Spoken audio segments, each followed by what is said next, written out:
welcome to Wrestling And. Today we're going to spend some time talking about wrestling and mental health. So, I mean, mental health doesn't pick and choose what job you're in. If you're a waiter, a gas station attendant, or a pro wrestler, it can show itself. And in recent years, we've become more sensitive to the issue. But in the past decades, it was either swept under the rug or, the afflicted person was often blacklisted.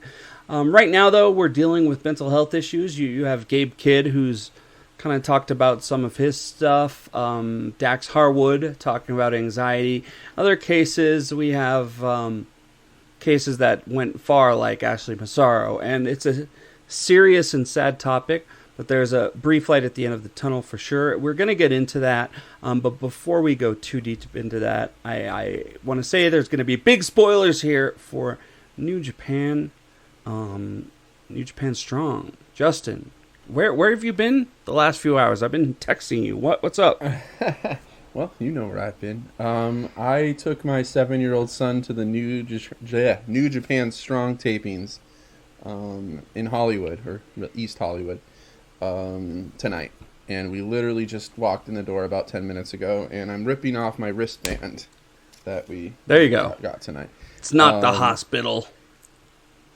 Brought some of my stickers and gave a bunch out, and hopefully I'll get some of them their social media followers from it or whatever. But it was just fun interacting with a bunch of people. And at In-Ring Art on Twitter and Instagram. That's so right. You got some of your stickers and had a good time watching the matches? Yeah, I took my 7-year-old son who made it all the way through. I was a little worried. 12 matches, about a 3-hour show. That's a lot for a 7-year-old. Wow. Yeah.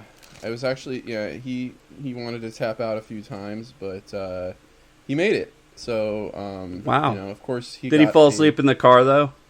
No, on the way home he was just texting his mom. So we were literally only 10 minutes away with no traffic. Oh, it's just so close. It's right up the street. Yeah, it's like 3 miles from here, and awesome. That's what was part of this issue. I gotta go. I saw the card was was pretty good, pretty decent card. Got to see. So you got to see like all the LA Dojo, right? All the LA Dojo. We saw Ishii, saw Jay White and Hikuleo. And you saw Okan the day after? Yeah, no, Okan and Cobb were there. So they just flew down last night, bro, and they were doing the show last night. I would imagine they just got on a plane from Hyperbat and flew to the States and probably rolled out of. They probably got to the airport this morning. And, probably went to their hotel and checked in and then went right to the show, is what I'd have to guess. I thought he was from there, but he's from Guam or whatever. I don't know where exactly he's from. He competed in the Olympics in Guam, Jeff Cobb, but I think he, was probably from Hawaii. Oh, yeah, that would make a little more sense. So, the Jay White. What kind of impression did Jay White do on the audience there in East Hollywood? The audience was pretty split. Towards Hikuleo? Yeah, there was a little more. I would say maybe a little bit to Jay. So what was the turn? I mean, who won and what was the storyline going on? Well, the storyline was basically, which side is Hikuleo going to choose? And they had actually a really good, I would say, about 18-minute match. And Jay White went over, sat in the chair, and asked him to say, "Are you going to go with your brothers, or are you going to go with us?" And he too-sweeted him. So we'll see how that turns out. So he's on his side. Was the crowd mad at that, or what was going on? It was pretty split. Okay. At Resurgence, it was a very pro Jay White crowd against David Finlay. Yeah. And they still don't really like David Finlay for some reason. Yeah, I know. I don't know why. I'm confused why he's still even working for New Japan. Well, I thought Juice would be there. Juice wasn't there. But you had the LA Dojo, so you got to see Clark Connors? Yeah. Actually, in our little area where we were Clark Connors' cousin or something was up there. Kind of. Oh, wow. With some of his family, so Coughlin? Cool. No, Clark Connors. No, sorry. But was Coughlin on the show? Yes, he was. Okay.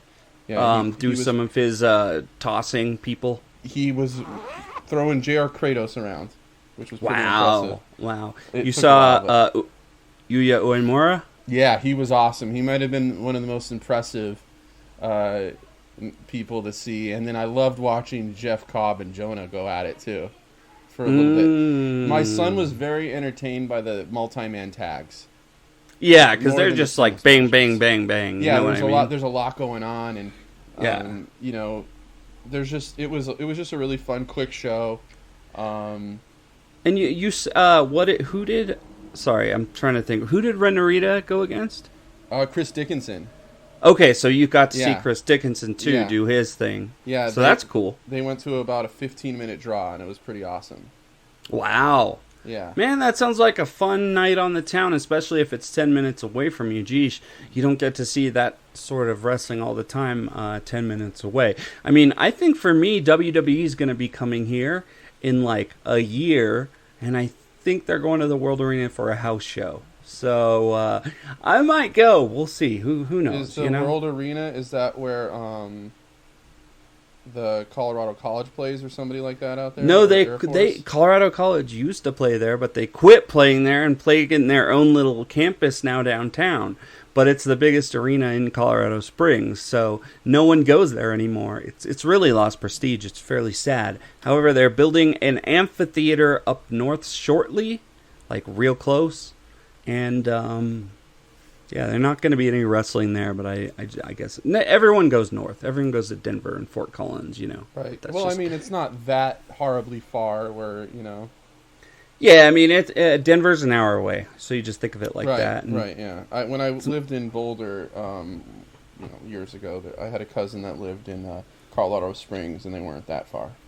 But I don't like driving, and, like, I can't imagine having traffic like you guys have. I've seen that in Atlanta, and that shit fucks with my mind. Like, I don't even like going on I-25 to Denver. I just don't like it. So, and there's no train that goes there. So, you know, people are different, right? Like, driving. No, I'm not a huge fan of driving, but, you know, you have to in LA, so. You have to in LA, and you have to deal with the bullshit, too. Yes, and you take it and like it and load up with podcast and like ours. Yeah, I had and listen to this instead while sitting with the rows and rows. Anyways, so it sounds like a fun night on the town over there in East Hollywood, right? Yeah, right next to Los Angeles City College. Okay, and Santa Monica in Vermont. So and there's a lot of stuff going on with Strong, probably coming out that we'll hear about soon. I mean, I know they've done all sorts of big shows. Fred Rosser had to cut his hair again, which kind of sucked. I'm kind of waiting for them to take the championship off of Lawler. Well, Lawler is that dude literally put his hair in his mouth and started chewing it. I'm like, that's pretty gross, dude. Wow. Okay. And now when you went outside, were all the dudes sitting there wanting to take pictures with everyone, or was it just Okan? You know, Okan was the only one out there because he had some stuff that he was selling from Japan that he brought with him. Oh, okay. He was the only one that had a suitcase out there, like right when we walked in. He's doing his due diligence, bro. They had the regular merch to the right, and then, Okan was right there, and I didn't even know what I was like. Well, people are taking pictures of him. Maybe he'll do a picture. And I saw the stuff he was selling all cash. I'm like, oh my god, I only had $5, and some people behind us we paid off with my stickers because someone behind us, said, oh, here's $5, go ahead, and I told him, like, what's your Venmo? He's like, no, man, it's all right. I guess the guy was there with father and son. Like, my son was that young too one day. It's okay. I'm like, oh shit. The money. He's like, no, you gave us the stickers, all that. I'm like, okay. Damn. Good deed. And then they sat us too, because I brought a cute little kid with us, like I told you before. You know what? Everyone talks so much shit about LA, but it's all just fake shit, bro. There's nice people everywhere in the world. I'm just gonna say that, man. Well, I mean, there's nice, yeah, I guess, but I mean. It depends on who you hang out with. And us wrestling fans, I think we look out for each other. There's LA, and there's regular people in LA, and there's, and we're not talking about, like, the celebrities or whatever. But yeah, there's that fakeness everywhere, I guess. I mean, I still think it's bullshit that certain parties you have to show your followers on your phone before you can get in. That's some bullshit. well, But yeah, but if whatever. you're at something like that, I mean, you're already at another level. Why would you even want to go to a party like that? Well, if we ever get 1 million followers, let's go to one and find out. All right. Hell yeah, sure. Okay. So, oh, sorry, headphone fell out there. So it sounds, yeah, like I said, it sounds like a cool night. Gonna move to something a little more serious here. Talk about this for a little bit. Yeah. It's something that goes on with all sorts of people, and wrestling is no different. So first, I want to thank Shailene Hickson from TWM Plus, who wrote a great article on wrestling and mental health. I'll be quoting them, or not quoting them, but sourcing them quite a bit, so that they made a great article talking about what we're talking about. So, I guess I'll just get your blind impression here of like what do you think we'll be talking about as far as mental health and wrestling, Justin? Well, I mean, like any other, celebrity and athlete, athletes, celebrities, wrestlers, whatever, when they're struggling with their mental health, they don't always get to do it behind the scenes or hide it at their 9-to-5 job. It's a little different from them. So, and plus, a lot of their mental health issues come from interacting with people in the public through whether it's social media or just being recognized on the street. Mm-hmm. I think when they have mental health issues, they could be a little more vulnerable or exposed, and that doesn't always help things. So, it doesn't help things at all. And in fact, when I look back on the writing and with wrestling and mental health, we talk about you have to be always on. You have to have little to no vulnerabilities as a wrestler. You're so perfect and so strong. And real life is obviously very different from that. Well, I mean, when and you're the playing thing this is, perfect character. and the thing is too, not only playing a character, but I think a lot of people just in general, if you struggle with mental health and you're a celebrity, whether it's, what was the singer from Soundgarden? Why is he's amazing. Why is his name slipping my mind? But someone who struggles with mental health and issues. the people that that end up, committing suicide, and they have mental health, and people would ask, well, what do they have to be depressed about? They're rich, famous musicians that are unbelievable. So I think Chris Cornell, by the way. Chris Cornell, yes, of course, one of the greatest lead men of all time. He's unbelievable. But they like, hey, you have everything in the world. You're on top of the world. You're in the biggest spot, and it's like, what do you have to worry? Yeah. So I think a lot of those people automatically don't get the empathy that they need, because I think a lot of people that are suffering from mental illness, it really helps them when I mean, of course, we all have our level of mental struggles, but empathy is always a big one. And when you are going through those issues and no one has empathy for you, that can only make them worse. Yeah. And I'm just thinking, like, I have my own mental health issues. I've been on antidepressants for many years. I'm doing great now, but I mean, I can only imagine being put in a situation like that, or the pressure, the intense pressure of constantly. I mean, you and I talk about job stress behind the scenes, you know what I mean? Yeah. And I can only imagine the type of pressure, that goes on in the industry. Well, and a lot of it is stress that we, are making ourselves feel, or we're overblowing what is actually there. Versus, well, you've got to learn though to realize that. Yeah, and that takes some time, Or you have to just learn to see what I would do with my mental struggles. I have to acknowledge, okay, listen, this isn't a big deal, but you're going to make it a big deal. So, you're just going to have to ride yourself out with this. I mean, that's sometimes how I have to deal with it.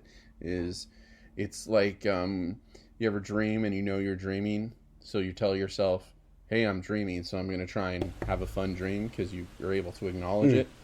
But sometimes you just have to, you know, it's sometimes that's how some people deal with it, including myself. But I can only imagine, like, you know, if somebody like, you know, Gabe Kidd, who we're going to talk about, who a lot of his struggles are out there on social media, and you can see it's not great for him. You know, we would assume, like, how come he just can't get off Twitter? How come he keeps answering all those trolls and stuff like that? But yeah, totally. And it's a difficulty to get off. That's part of the struggle, is you can't quit those things, right? Yeah, and also we don't know exactly what's going on inside anybody's brain. Exactly, right. You know, you look at Macho Man Randy Savage, and was considered to have OCD, actually. And, you know, his matches actually had to be perfectly set up. Everything had to be written and pre-planned. Like the one with Steamboat. Yeah, and his clothing, all that stuff. So you don't really know anything about what's going on inside these celebrities' heads, except that they might be feeling pain, you know, or might be going through some shit. Did you watch the Bipolar Rock and Roller? We might have brought it up on the podcast before, but did you watch that documentary? Is that the Mauro Ranallo?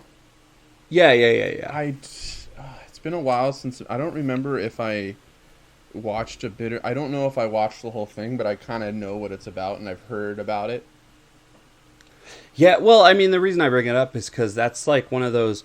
It really is where you're gonna like see like intense side effects of mental illness, and just the most raw version. You know, this isn't anxiety or depression and things are going on. This is just someone who, like, you can tell, like, just has this intense brain situation where their brain just works differently, you know?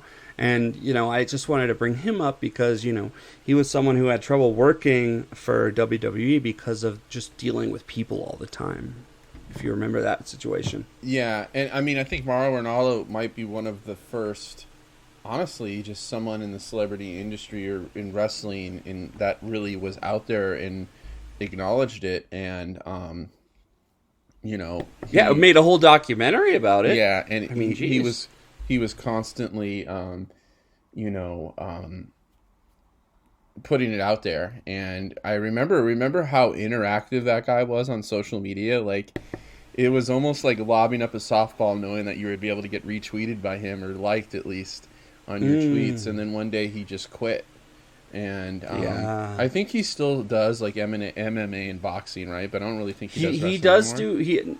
He does what he's always done, which is boxing and MMA. Yeah, but he tried wrestling and he was like so good at it. You know, obviously some of the best NXT matches of all time. For WWE, and he was like the best WWE talent ever. But you know, bullying.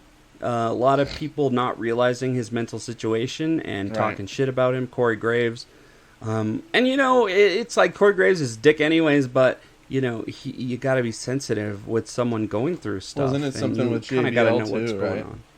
Something with JBL Yeah, too. with JBL. And he left SmackDown. Showed big success in NXT. And you know what? He's doing his thing now. Dude, he works for boxing, so you know they pay the shit out of him, right?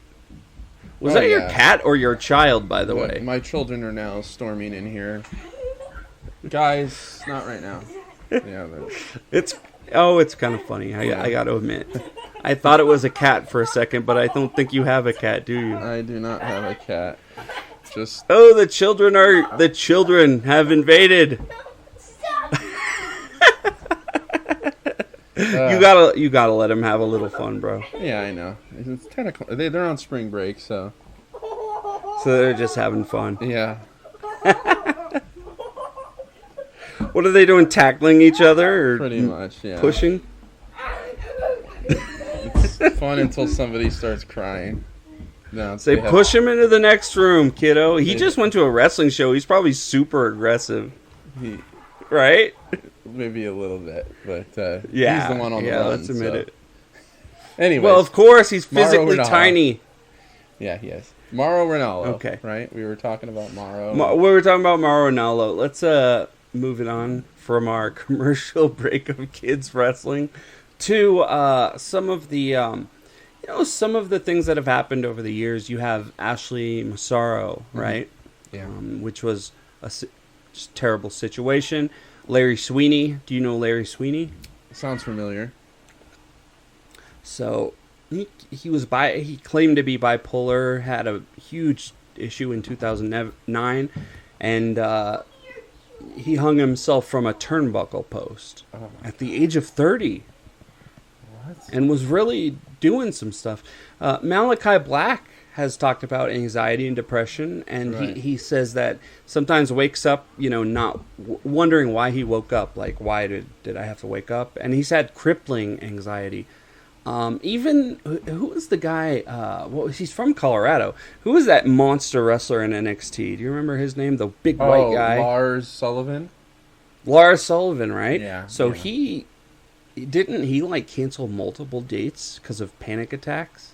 Yeah. Do you remember back in the day hearing that? Yeah, I remember there were some problems with him going to the main roster, but there ended up being a whole lot of stuff with him. So. Well, there was a whole lot of stuff, right? Him A whole being lot racist, of stuff. homophobic, But being starring in adult movies. Hey, look, man, that's a the whole adult other movies. mess. Yeah. I don't blame him for the adult movies. You got to get paid in Colorado, but I mean, just I remember him originally. It was like panic attacks. Moxley, that, as my headphones well off. Moxley has talked about having depression issues. Obviously, it was something that he was trying to cope with. Maybe, you know what I mean? Well, yeah. I mean, I think a lot As of I put my times, headphones on. alcoholism and all that develops out talking, of by the mental way. illness, right? I think that's a really big issue. I was just saying that I think, mental illness sometimes leads to, or it kind of goes in hand in hand with stuff like drug abuse and alcoholism. Right? Oh, for sure. Yeah, for sure. And I can say that firsthand. It does like self-medicating, Yeah. So, That's really, how we hide it, right? We hide. I mean, a lot of people do. I mean, alcohol and a lot of the illegal drugs are not that great at hiding it or helping you. There are other drugs that are much better. I'll just put it that way. That make you maybe don't ruin your life. forget about it for the time being while you're using, but they definitely don't hide it from anybody. Because then, that's a whole other thing. But I mean, obviously wrestlers have had their share of, the reputation of them dying young, and a lot of those are a result of mental illness. Yeah, I agree. And it's, like I said, and we said, mental illness can affect you no matter where you are or who you are. Yep. And so, just as a list real quick, besides, obviously, no one knows what happened with Chris Benoit. I imagine if he might have talked to someone about some of the thoughts he was having, I don't want to get too deep into that. But see, it was a different time where that stuff wasn't as acknowledged, and, people didn't really seek help, especially, wrestlers and athletes. And also, when they did that, autopsy of his brain or whatever, and they found out he had severe CTE. Obviously, he was suffering from, a lot of mental issues. Of course, that doesn't excuse any of the stuff he did, but, the reality of it was the results from those. And if maybe somebody like Chris Benoit was, going to a therapist or getting treated for mental health, or was on some type of medication for, depression, maybe that could have, that stuff would have never happened. I don't know. We just don't know. We don't know, but I mean, he definitely didn't seek any kind of treatment beforehand about what we know. We can say that. And, I haven't heard of, we've seen all the documentaries and all that stuff, and I haven't seen anything that, led me to believe that he was seeking treatment for his mental health.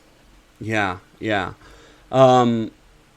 So Sean Osborne, Rick Wilson, Eddie Graham, Mike Graham, Sean O'Hare, Crash Holly, Chris Canyon, Mike Von Erich, Crary Von Erich, Chris Von Erich, Tojo Yamamoto, Ludwig Borg, Mike Awesome, you know. This is just huge list of people that were in the industry and then took their own lives. You know what? And you can like rattle off a list like that for every profession that's, you know, celebrity profession, and probably just, you know, guys that work at, you know, the supermarket. And I think it's just true. You could list them definitely for musicians, right? Yeah, and I don't think I definitely don't think that the percentage is any higher. I think it's pretty even among the board with people that suffer from this.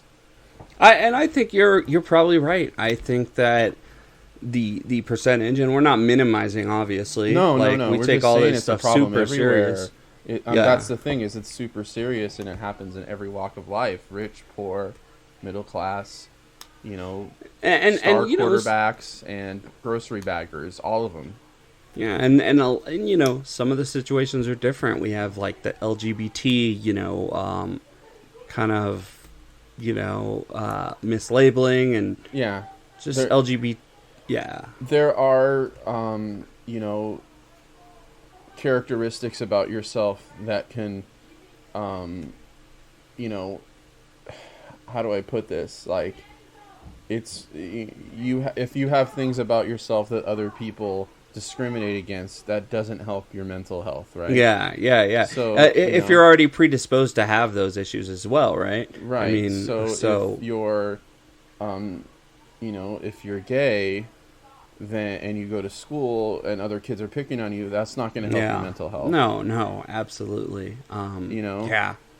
Yeah. So I mean, I guess what we're saying is all these cases may be all completely different, but they all have this common thread of mental health issues. Yeah. And I do agree with Justin that, you know, it's probably not a wrestling issue; it's an issue everywhere. So yeah, it's an issue everywhere. It might have been that places like wrestling and celebrity that they're... Oh, here they come again. Hold on 1 second, okay? Sorry. It's okay. We're all good, bro.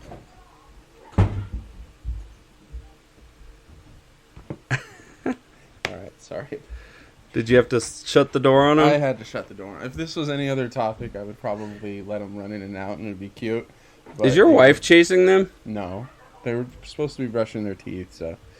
Okay, because I just heard Kenzo. Probably, my wife's trying to call him back to do. Anyway, you know, I think being like a big wrestler guy or whatever, like, it's probably a lot harder for them to publicly or just privately acknowledge that they're going through this. I mean, up until now, even probably still till now, they feel like they don't want to admit it to their colleagues, right? That it's a real big sign of weakness, and especially a job where you're a freelance, you know, or independent contractor, where you don't even have insurance to go get referred. It's a tough industry. I thought it was kind of weird when Nia Jax asked for extra time off and then got let go. I mean, look, okay, Nia Jax ain't that good, okay, but I mean, we don't know the story with that, but yeah, I mean, I could see that happening. Well, they probably let her go because she was shitty, and I get that, but I mean, that was a weird time to do it, I guess, but hey, that's probably, again, we don't know the story. Maybe they just thought like we did, and they were like, yeah, Nia Jax isn't money, but, yeah. But yeah, I think things are changing in the sense that, like, people are a little more sensitive to reaching out to their close friends about mental issues and stuff. I mean, you and I have talked about those sorts of things, and, you know, I've known you for about a year now.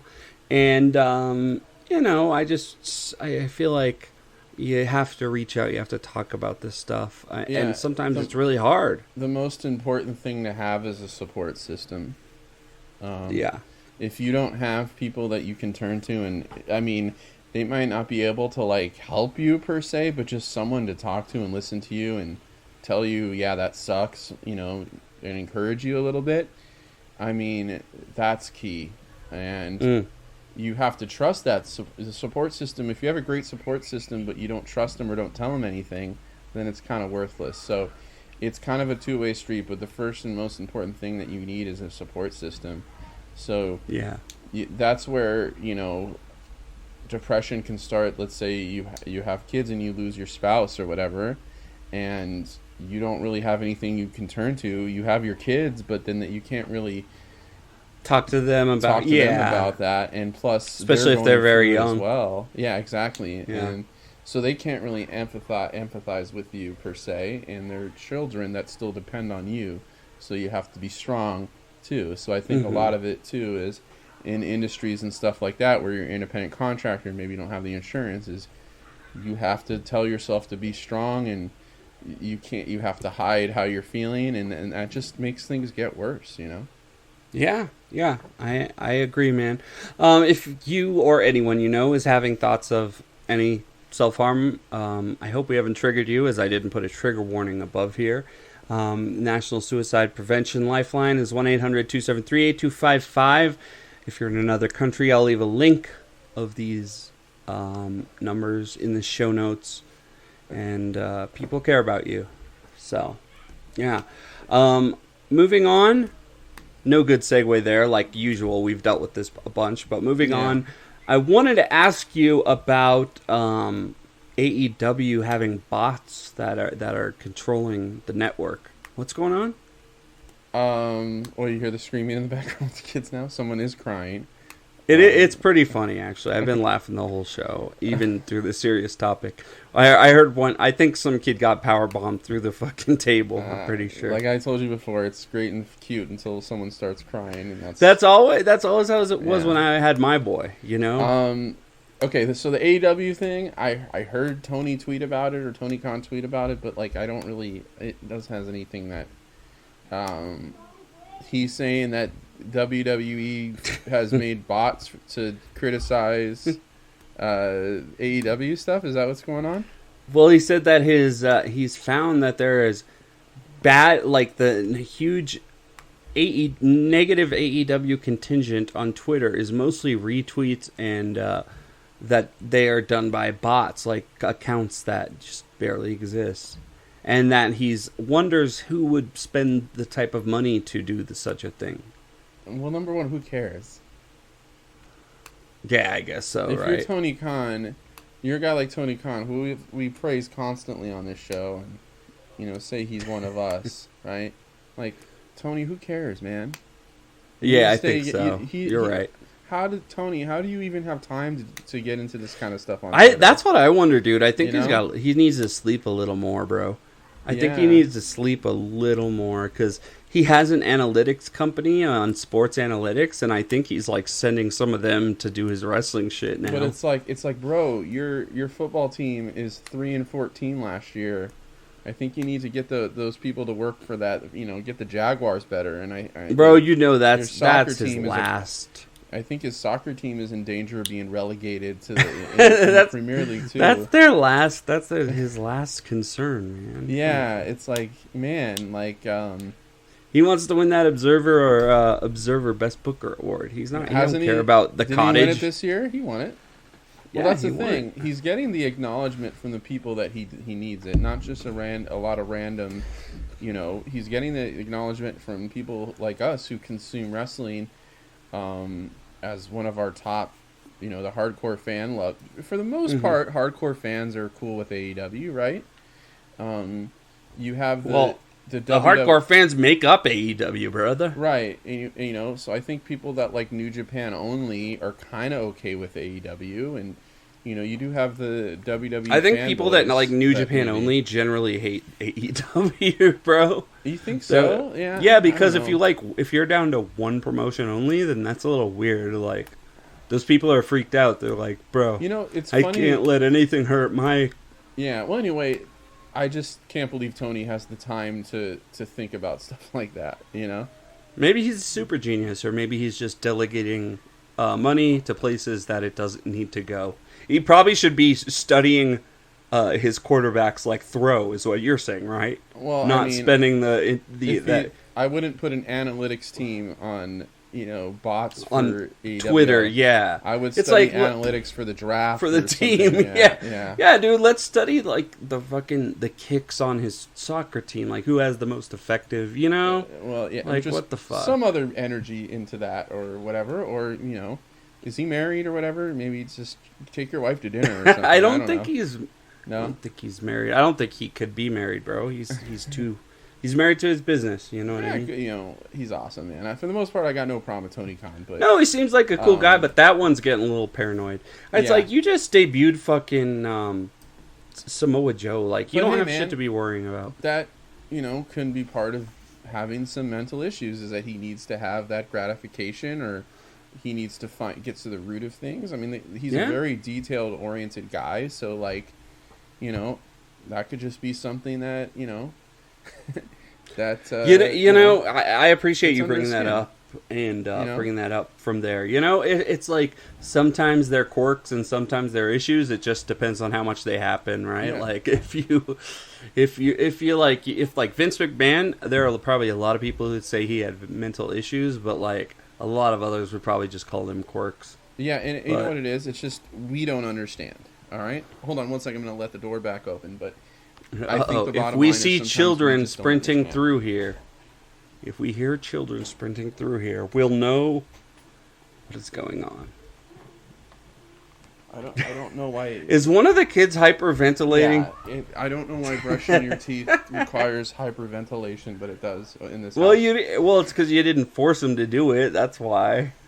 You gotta. That's because you got on the podcast. You didn't say, guys. Yeah. Probably. You'll probably do it after the show. Yeah. I'd say it's all good. Can I? Yes, I have to check his teeth. Go real quick. check him. I'm gonna go pee. We'll take a quick break. All right. Okay. Stop.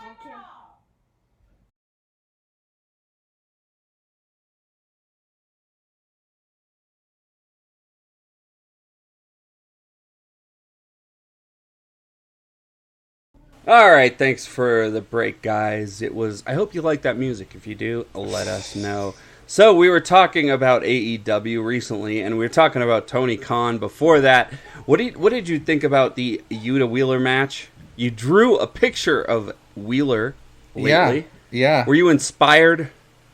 I didn't actually. I watched the match after I did that. I know it was weird, but I did. But I heard about it.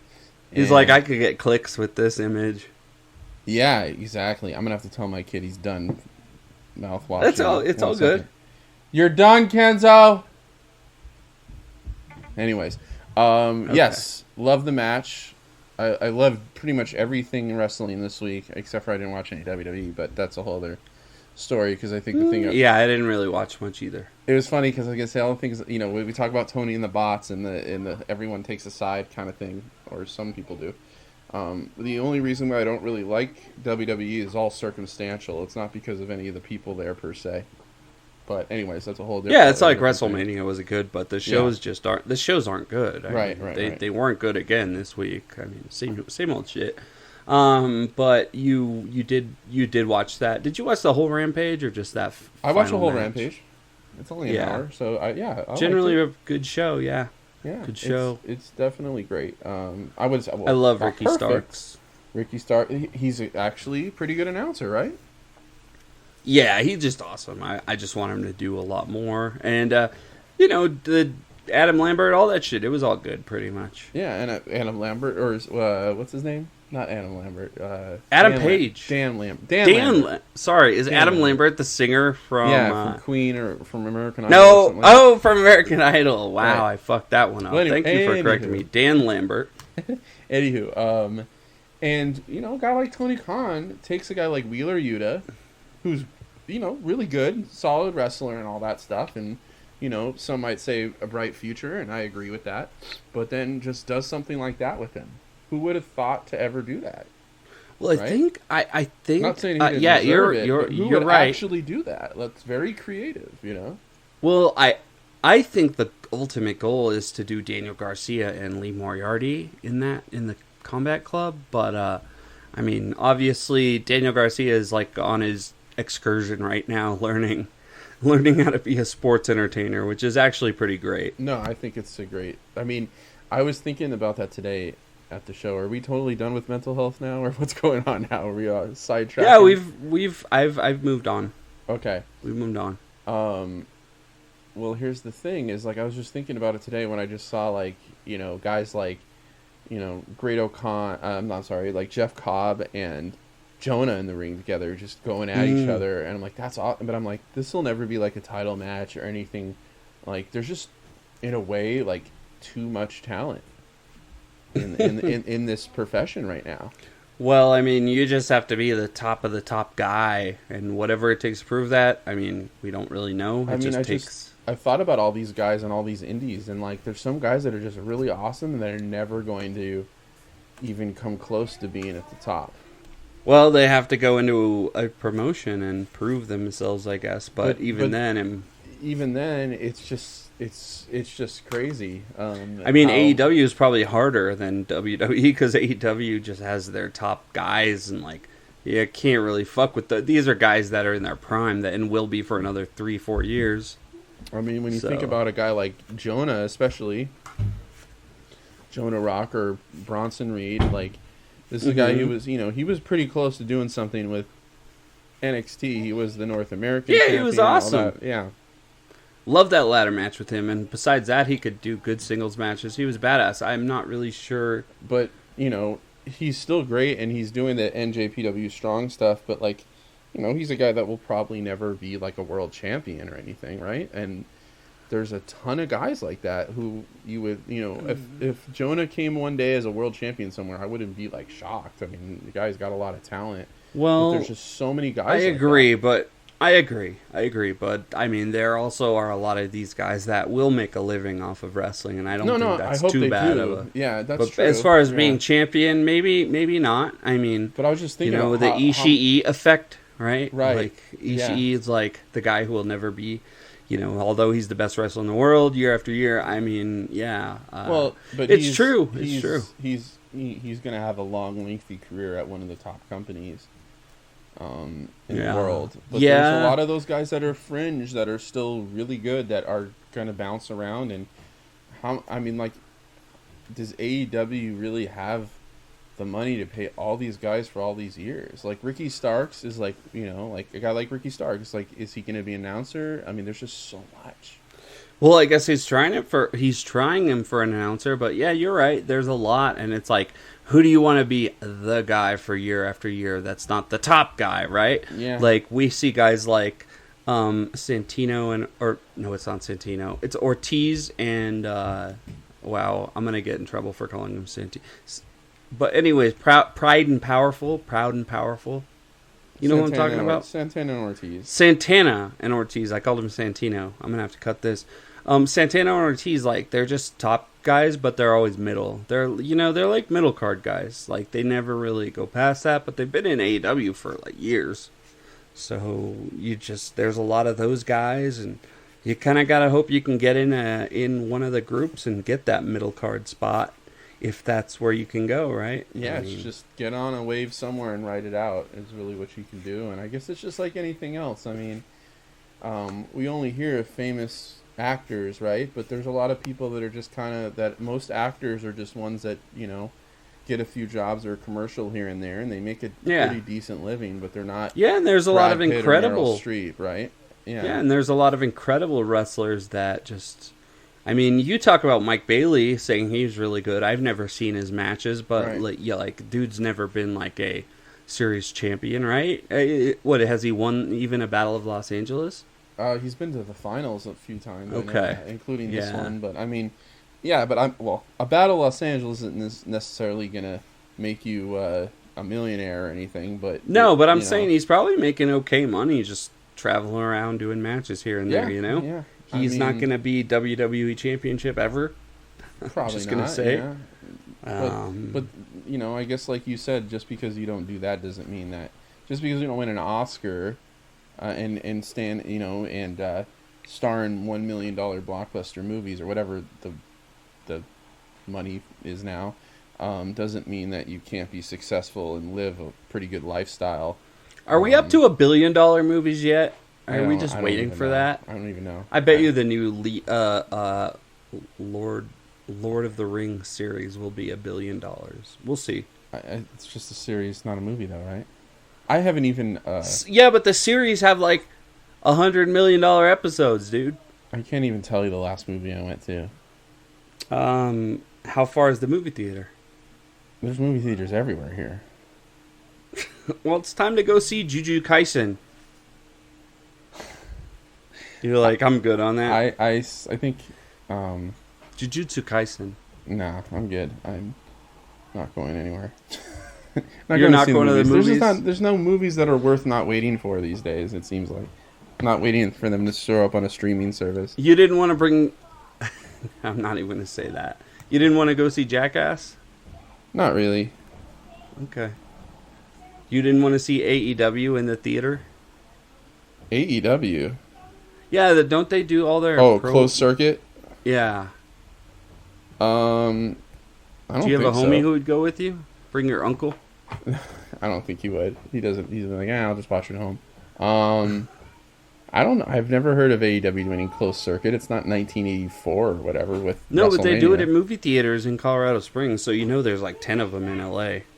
You know what? I did see that they were doing it somewhere out here, but it was kind of far, like in Orange County or something. It wasn't worth it, was it? No. Yeah. So I wanted to tell you real quick that I did see... I watched this show recently, and there was a big AEW Double or Nothing t-shirt in the front row, okay? Yeah. And it was a Hyper Battle. Did you see the Double or Nothing guy? Did I see the Double or Nothing guy? No, I didn't. Okay. No. Yeah, he was just wearing... This Japanese dude wearing a big AEW shirt right out there. I was like, okay, represent. Probably went to it, you know? That's pretty cool. I mean, yeah, I wonder... Yeah.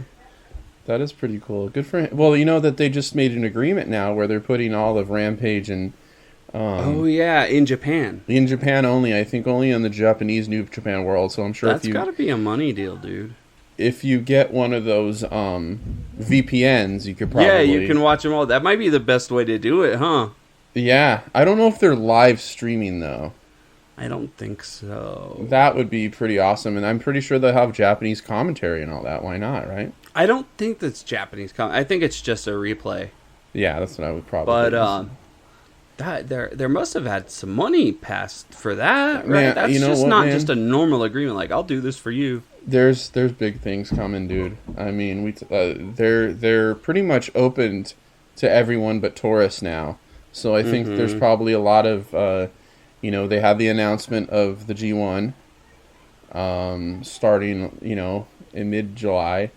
Yeah, and you were telling me that certain sports organizations have already started cheering and shit without any... Well, I think it's... Yeah, I mean, that'll all happen at some point. I heard kickboxing. You said baseball. Baseball. A 20-year-old pitcher pitched a perfect game with 19 strikeouts, so I think that was like a really big deal in Japan. It would be like, maybe... Hiromu winning the world title where people just couldn't help themselves or whatever. Out of nowhere, like just something really special, right? Once in a lifetime kind of thing would have to happen to do that. But we're starting to hear them kind of chirp out a little bit now. But the rumors are that they are starting to get a lot of visas going for the best of the Super Juniors. I hope so. And actually, the commentary said, as far as G1, I heard them... They wouldn't say this unless they were, like, kind of in the know.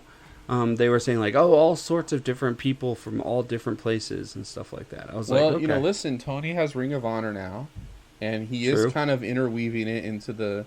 But I don't think he has anyone under contract, so that really doesn't he can matter that much. But he's using a lot of those guys anyway. I mean, you had FTR and the Briscoes perform on one of those shows. They probably still... I don't know if I think he just pays them per show. Maybe. I mean, but maybe he can do that. If they're having Ring of Honor only shows, he has these things he can sew in, and I think clearly you're going to have Impact is going to get a little something out of it, a little exposure out of it. So who are you looking to go into the... do you think Jonathan Gresham needs to go back into the best of the Super Juniors? I think he's a little too big at this point. Who are some people that I could see go into it? Yeah, I mean, we'd love Orange Cassidy and Yuta, right? Yuta would be a junior. There's a lot of great stuff. There's a lot of great ideas there. I mean, obviously, every junior. Jungle you could do Sammy Guevara. You could do. Let's get Jungle Boy in there. Jungle Boy, little bit. I don't know if you want to ever put him as a junior. I might ruin his future. No, not necessarily. I mean, the guy is not going to be a heavyweight. right away. I think they might want him to be at one point, but I mean, yeah, freaking Shingo Chikagi was a light weight. Yeah, that was kind of weird. That didn't make any sense. Will Ospreay was Kenny Omega Darby, was. but hey, send Darby Allin, and Sammy Guevara. You know, everyone make a big deal out of it on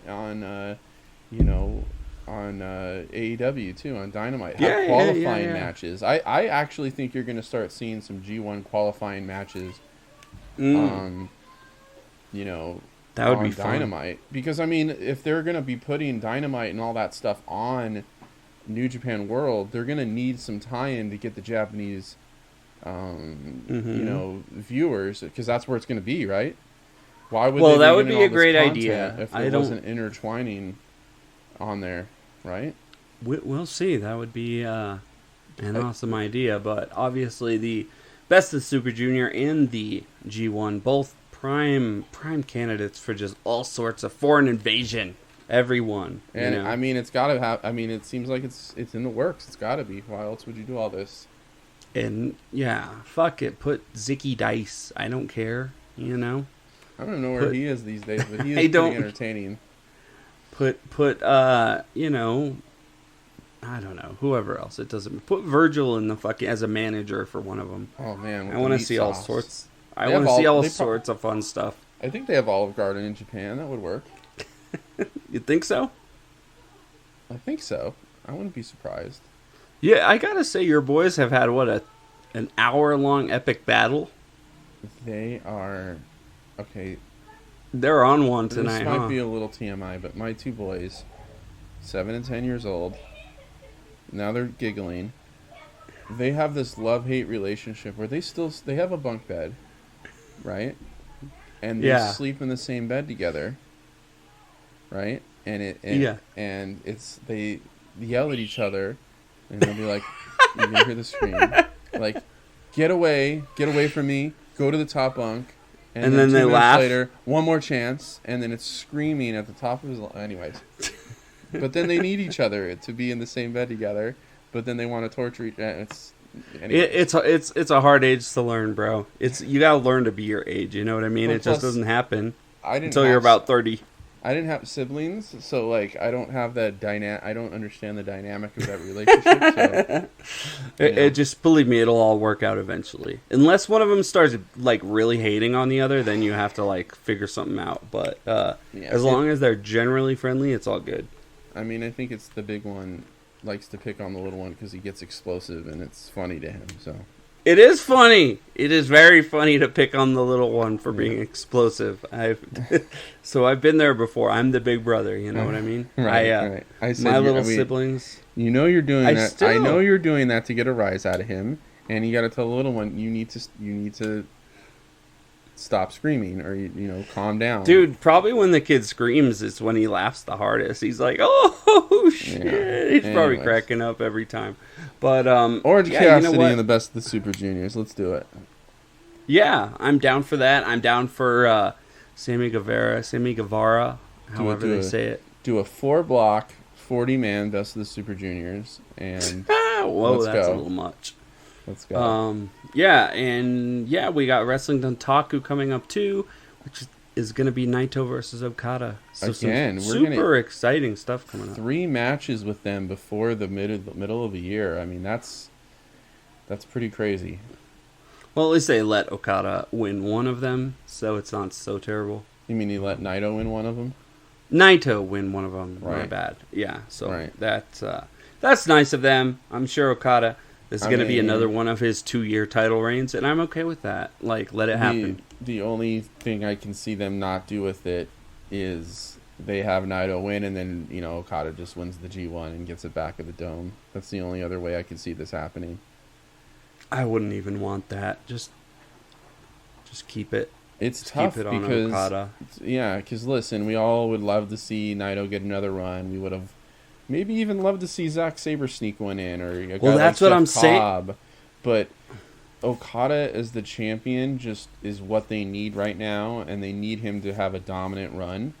It's just I hate to quote that phrase, but it's probably what's best for business for them right now is to make him a strong champion. Yeah, and he's just awesome. Dude, I wouldn't mind Zach winning the G1 though. Like even, in months and months from now, another challenge, and like maybe he could win it this time. I wouldn't mind that at all. I really think it's going to be a while before we see a foreigner IWGP Heavyweight Champion. It's going to be a while. It'll probably be Will Ospreay again. Yeah. But even that has ended a little weird, right? Like his reign was not exactly the most clean ending, right? Like there was some. Yeah, but that kind of helps out the story, like but he is challenging for what, the U.S. title, so yeah, against who knows? He's got a few years. He's still not that old, so you give him his taste of the U.S. title, just like Jay White. Jay White could also come back. They need that U.S. title to be pretty prominent right now because they're just lacking. I mean, obviously they're getting things going again, but they need that. I think they're really starting to feel the lack of a secondary title right now. Yeah, I could see that. Although I see a lot of things starting to get a lot better over there in New Japan, obviously with borders and just the product really ramping up, and just an amazing show they had at Hyper Battle. They really do need that secondary title, and the never open weight. They had a chance to maybe put it on Hiromu and maybe have him do something with it. To elevate it a little bit, but then they stuck it with Evil. That was like kind of the only thing I didn't really think went well for that show. Yeah, that rubbed me the wrong way kind of too. But then at the same time, they can't make Evil some stupid loser if he's going to be like a viable, It kind of kept some of his credibility, considering that he actually beat him in the middle of the ring after tons of interference. But of course, yeah. I thought the tag match, the junior tag match, I actually loved it. I don't usually like the comedy shit, but I'm gonna tell you this, man. It was a great mix of lucha and comedy and serious wrestling. Very enjoyable. I think every match on that card was enjoyable. To be honest with you, definitely in its own way. Like every match was different. It's like, why don't you do this at the G1 finals? I mean, this was just like an enjoyable card up and down, as opposed to the like, all right, we got one great match and then a bunch of angles for you guys. It's like, no, fucking. So yeah, shout outs to Hyper Battle, which is a show that hasn't been done in years, I guess. Did you know that? Yeah, they said it's been about 10 or 15 years or something like that. Between 10 to 15 years. Was that what their press release said? We haven't done this show in 10 to 15 years. I don't know. It was a while since they used that, because it was usually Secura Genesis, or they used a couple other names too. For this time of year pay-per-view. Yeah, well, it is very exciting. Now, before we get going here, we're going to keep this show a little short here, guys. Justin just got back from this big show. I'm a little tired myself. But before we get going, what was the best show you saw tonight, Justin? Best match? Best match of the show.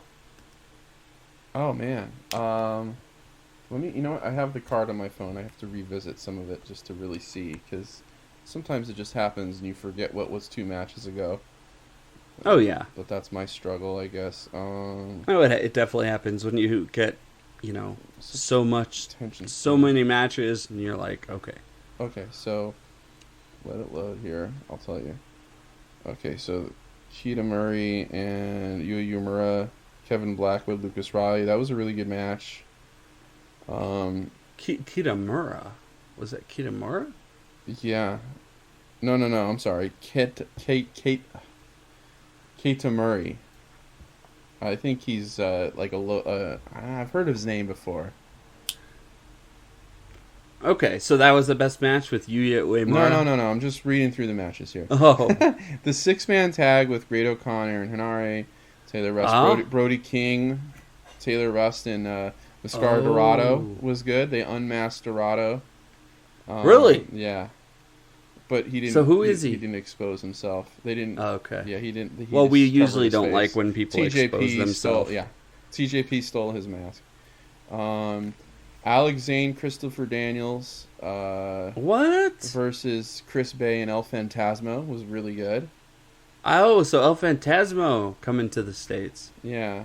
Carl Fredericks, Clark Connors versus Aaron Solo and Nick Camarado was really good. Oh, the Nightmare Factory guys. Yeah. Okay. Tomohiro Ishii and Big Damo was okay. I wasn't. Big Damo is not doing it. Didn't do much for me. Okay. I mean, it was. I love Ishii and all that, but it wasn't his best match. That was the main event too, so it was kind of like a bleh. It was okay. Anticlimactic. Yeah. This was actually a really good match, to be honest. Kevin Knight, the DKC, and Fred Yehai against Bateman, Mysterioso, and Barrett Brown. That was a really great match. Fast paced. Yeah. 6-man tag. Hard hitting. Rocky Romero, Alex Coughlin, Adrian Quest against JR Kratos, Black Tiger, and Danny Limelight. Another great match. The 6-man tags were on fire, actually. Okay, so that was kind of the highlight of the night? Yeah. The 6-man tags? The 6-man tags were probably like the MVP, like just, not necessarily the best matches, but they were very entertaining. Yeah. Hikuleo Jay White was really good. With a storyline and an angle, right? Yeah, and then you had Royce Isaacs and Jarrell Nelson, the West Coast Wrecking Crew. They went against Fred Rosser in a handicap match. Okay. And that was the whole angle with, Tom Lawler coming out and saying, if you beat these two, you can have a title shot. And then at the end, he's like, if you shave your head again, I'll give you a title shot. And that's where that whole little thing happened. And then you had Blake Christian, David Finlay, which is actually a pretty good match too. And Chris Dickinson, Ren Narita. Was a good match too. So that's a pretty healthy card, I thought. Did they do like 2 shows? It had to be 2 to 3 episodes they filmed because it was a good, or maybe even more because you have filler. There was 12 and you matches. had repeated wrestlers coming out for multiple matches, right? A few. Fred Yehai. Yeah, you had a few, but there was 12 matches, and I don't know. I don't watch Strong on the regular as much as I should.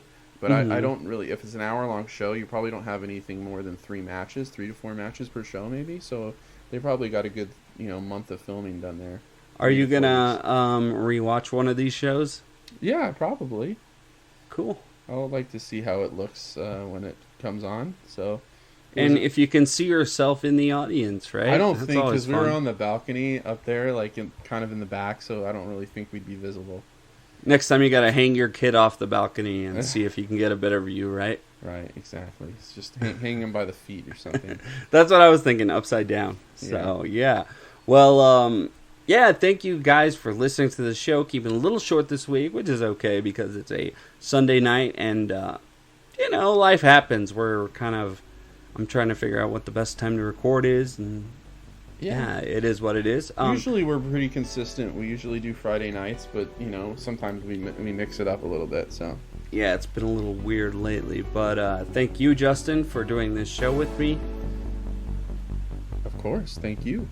And we will see you guys later.